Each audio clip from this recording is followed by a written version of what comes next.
سب سے بڑی تیاری کیا ہے کہ اپنے دلوں کو صاف کر لیں، کہ جس دل میں نفرت ہو، بغض ہو، کسی کے لیے غصہ ہو، کسی کے لیے کیا کیا جذبے ہوں، دل صاف کرنا۔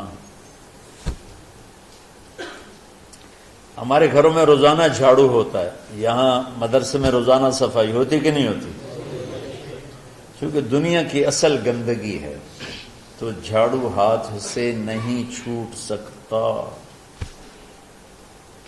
حرم شریف میں دیکھا کیسے چاروں طرف خدام پھر رہے ہوتے ہیں برش لے کر، کہ تمہارے مولوی شاہد صاحب بھی ایک دفعہ وہاں خدام حجاج میں گئے تھے، میں نے ان کے ہاتھ میں برش دیکھا، وہی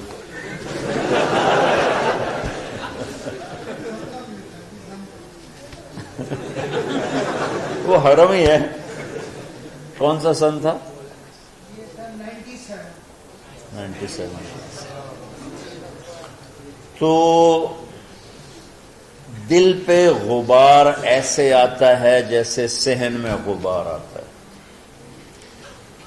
دل پہ گندگی ایسے آتی ہے جیسے صحن میں آتی ہے۔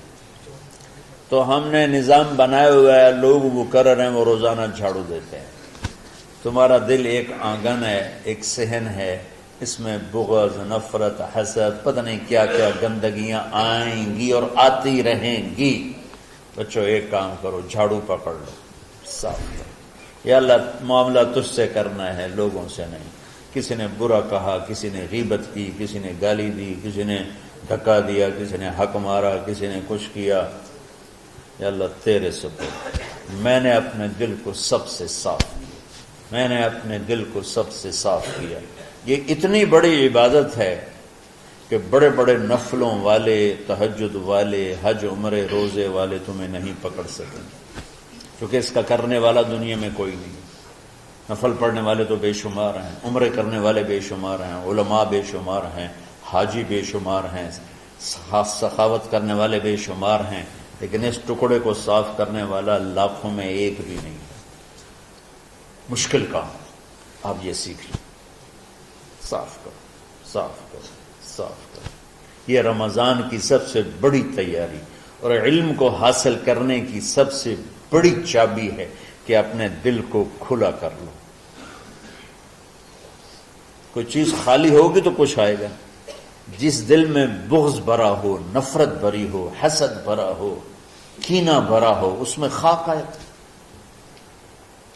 اس میں تو علم کی ایک کرن بھی نہیں آئے گی۔ اس زبان سے چاہے جتنے مرضی موتی بکھیرے، دل اس کا اندھا ہوگا۔ لا تعمل الابصار ولكن تعمل القلوب التي في الصدور۔ یہ آنکھوں سے اندھے نہیں، دل سے اندھے ہیں۔ تو بچوں اپنے دل کو صاف کرنا سیکھو۔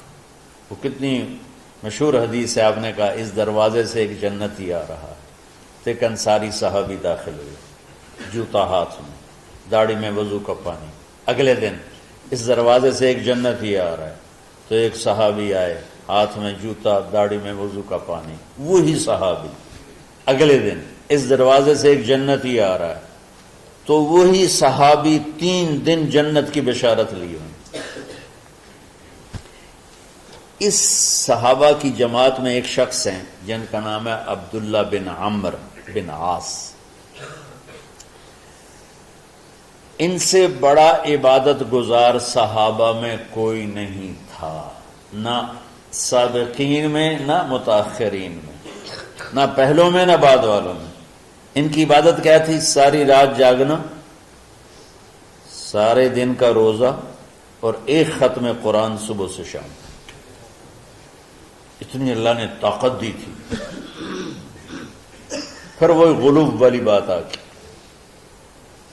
ایکسٹریم ہونے والی بات آ گئی۔ ان کی شادی والی رات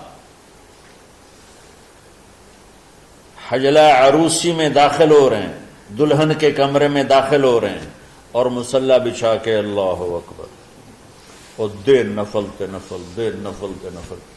تو ان کی بیگم نے دیکھا تو وہ بھی خیر کا زمانہ تھا، انہوں نے بھی وضو کیا اور پیچھے مصلی بچھا کے وہ بھی فجر تک نفل پڑھتے رہے۔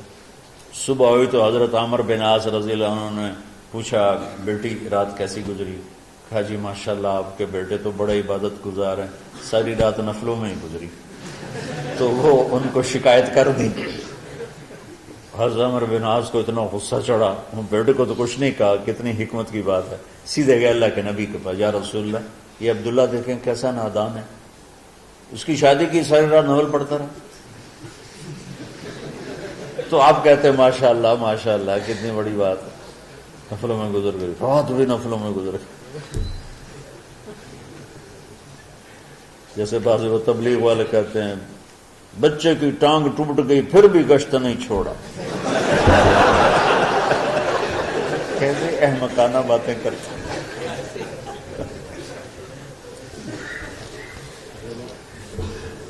تو آپ نے حضرت عبداللہ بن عمر کو بلا کے ڈانٹا کہ تو نے مہینے میں 3 دن روزے رکھنے ہیں، بس نہیں رکھنے، اور ہفتے میں 1 قرآن ختم کرنا ہے۔ کہا یا رسول اللہ میرے اندر طاقت زیادہ ہے۔ پھر اچھا 15 دن روزے رکھنے، یعنی میرے اندر طاقت زیادہ ہے۔ آپ اس کو تھوڑا تھوڑا کر کے گھٹاتے رہے، اور وہ ہر دفعہ نہیں یا رسول اللہ میرے اندر طاقت زیادہ ہے۔ تو آخر میں آپ نے کہا اچھا چلو 100 میں داؤدی پہ آ جاؤ، 1 دن روزہ رکھو، 1 دن افطار کرو، اور 3 دن سے پہلے قرآن ختم نہیں کرنا۔ تو آپ نے اس کو پیچھے کیا۔ یہ بیٹھے تھے اس محفل میں، ان کے دل میں آیا کیا یہ بزرگ مجھ سے زیادہ عبادت کرتے؟ رات میں ساری جاگتا ہوں، دن روزہ رکھتا ہوں، 1 ختم کرتا ہوں، تو جنت کی بشارت تو مجھے ملنی چاہیے تھی، ان کو کیسے مل رہی؟ یہ کسی کتاب میں نہیں لکھا کہ یہ ان کا جذبہ تھا، لیکن جو کہ میں ان کی سیرت کو جانتا ہوں تو مجھے خیال آتا ہے کہ ان کی نفسیات میں یہ بات آئی ہوگی، چونکہ صرف انہی کو خیال آیا کہ میں جا کے دیکھتا ہوں کہ یہ بزرگ کیا کرتے ہیں۔ تو ان کے پاس پہنچ گئے، چاچا ذرا، وہ ادھیڑ عمر تھے، چاچا وہ میرے ابا تھوڑے ناراض ہیں تو کچھ دن آپ کے پاس گزار لوں؟ کا بیٹا بسم اللہ آ جاؤ۔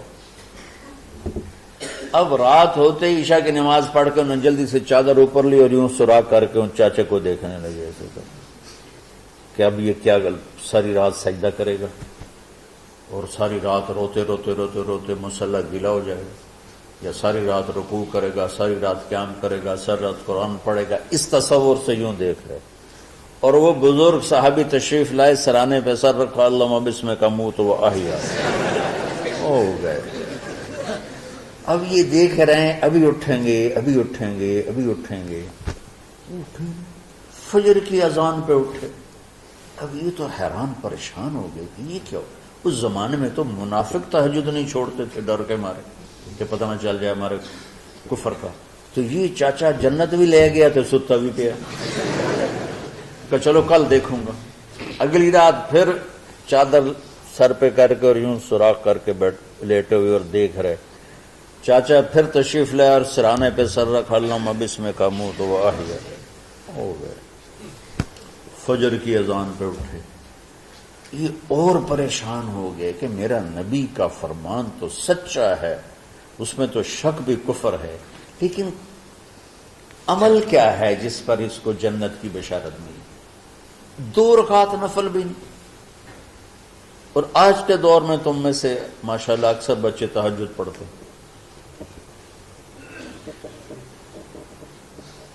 کہ 1 رات اور دیکھوں گا، تیسرے اللہم بسمک اموت و احیا، ساری رات۔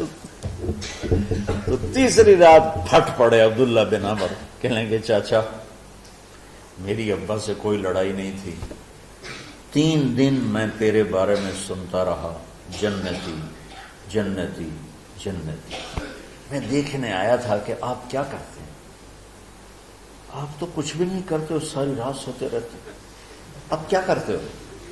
میں کہا بیٹا یہی ہے جو تم نے دیکھا ہے۔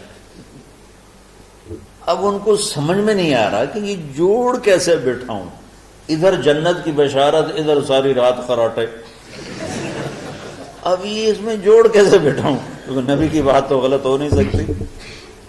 تو اب وہ نا ایسے نا بڑے بے دل سے ہو کر واپس مڑے، پتہ نہیں کی چکر ہوئے گی کوئی گل۔ جب وہ دروازے تک پہنچے تو کہنے لگے بیٹا ادھر آنا، واپس آ گئے۔ اب میں تمہیں اصل راز کی بات بتاتا ہوں۔ کیا ہے کیا؟ تو یہاں ہاتھ رکھا، کہا یہ جو دل ہے نا اس میں کسی انسان کی نفرت نہیں۔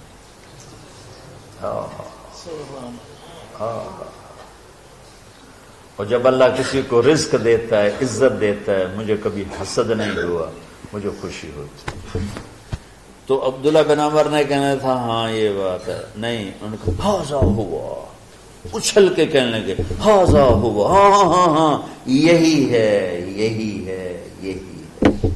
پھر کہنے کہ چاچا پر یہ میرے بس کا نہیں ہے، کون کرے گا یہ؟